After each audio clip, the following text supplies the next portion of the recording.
The Language of Flowers is my first novel, and it starts on Victoria Jones's 18th birthday. And she's a young woman who's grown up in foster care. She's never lived anywhere more than a year. And when she ages out of the system, turns 18 and can no longer stay in the foster care system, she ends up homeless and living on the streets in San Francisco. But what's interesting about her is she communicates through the Victorian language of flowers, where every flower has a very specific meaning.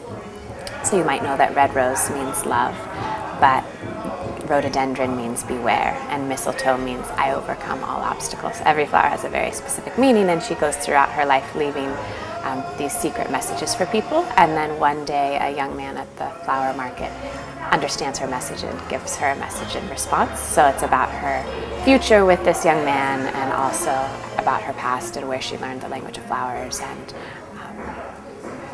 that's a summary.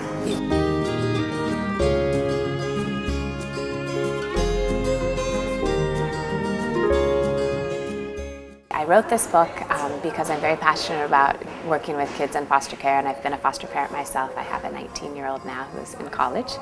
And when I wrote this book and sold it the way I did all over the country, I realized that I was going to have a very incredible opportunity to bring attention and resources to this issue, because in the United States, 20 to 30,000 young people leave the system every year with nowhere to go often. So what I did was I launched a nonprofit called Camellia Network. Camellia means my destiny is in your hands. And our goal is to really bring resources and support to young people who are leaving the system nationwide. And we're just launching and getting off the ground, but we're very excited about the potential.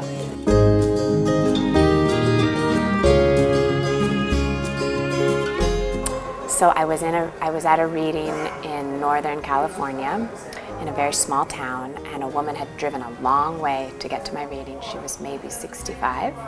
She had grown up in the foster care system. So that was, 50 years ago. And she held my face like this, and she said, "You made a contribution."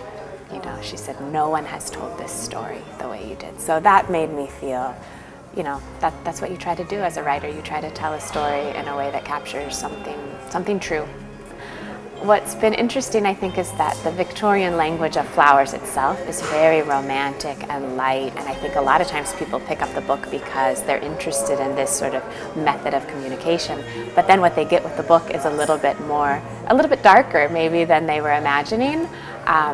But I think that the combination is right, that I hope that I achieved a balance between sort of the more fun and romantic sort of adventure of life, and also the darker side of abandonment and some of the issues that Victoria is facing.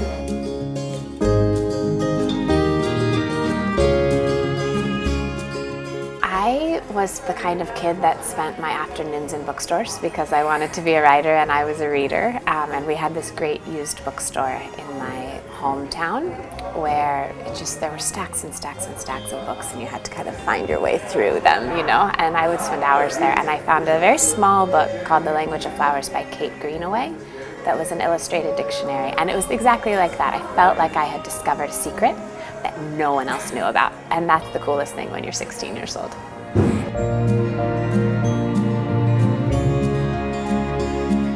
I didn't bring very much to college, but I brought that book, and it was just something that I carried with me that I felt like I knew that nobody else knew.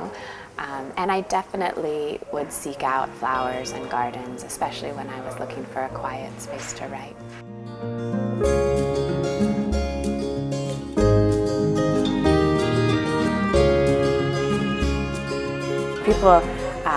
People ask me that often about, what is it about flowers that's so important? And I think it's just for Victoria a way to communicate that is different than anything else that she has. And I think for other people that's poetry, or it's music, or it's dance. We, as humans, we look for ways to express ourselves that are more than words, and for Victoria, that's flowers.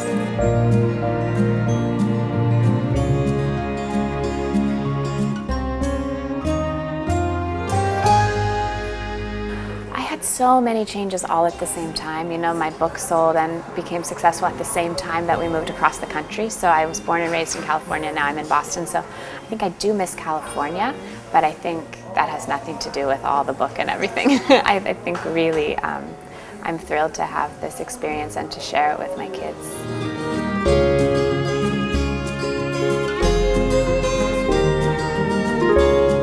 Is in the works. You don't know if it's really going to happen until they actually start filming, but it has been optioned to Fox 2000 and there's a screenwriter working on it and they're looking for a director, so it's looking like there will be a movie. I have a very close relationship with the producer, who's a phenomenal woman, and I'm excited to see what comes of it.